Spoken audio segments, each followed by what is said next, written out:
बांग्लादेश में हिंसक प्रदर्शनों के बाद अब वहां के लोगों को कुदरत का कहर झेलना पड़ रहा है। दरअसल इस समय बांग्लादेश में बाढ़ आई हुई है। यहाँ लगातार बारिश के बाद भूस्खलन और डूबने की अलग अलग घटनाओं में एक ही परिवार के 3 सदस्यों सहित कम से कम 9 लोगों की मौत हो गई और 2 अन्य घायल हो गए। वहीं अधिकारियों के मुताबिक राज्य की अधिकतर प्रमुख नदियां गंभीर स्तर से ऊपर बह रही है, जबकि मुख्य नदी गोमती अत्यधिक खतरे के स्तर को पार कर गई। हालांकि बांग्लादेश की नई सरकार ने बाढ़ की वजह का आरोप भारत पर ही मढ़ दिया है।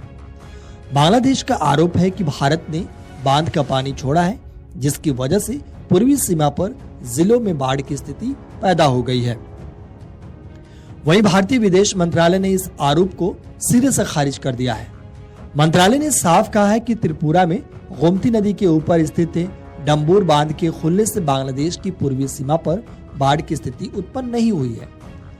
विदेश मंत्रालय ने बताया कि गोमती नदी के जलग्रहण क्षेत्रों में हाल ही में इस साल की सबसे भारी बारिश हुई है, जो बाढ़ का मुख्य कारण है। मंत्रालय ने कहा कि डम्बूर बांध बांग्लादेश की सीमा से 120 किलोमीटर दूर स्थित है और यह एक कम ऊंचाई वाला बांध है जो बिजली उत्पन्न करता है। बांग्लादेश त्रिपुरा से 40 मेगावाट बिजली भी लेता है।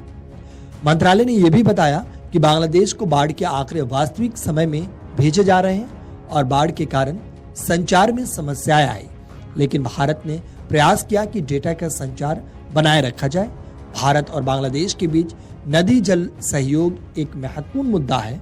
दोनों देशों को मिलकर इस समस्या का समाधान निकालने की जरूरत है, विशेषकर जब दोनों देशों की 54 साझा सीमा पर नदियां हैं। वहीं मंत्रालय ने यह भी बताया कि त्रिपुरा और बांग्लादेश के आसपास के जिलों में भारी बारिश जारी है और भारी जल प्रवाह की स्थिति में स्वचालित रूप से पानी छोड़ा जाता है।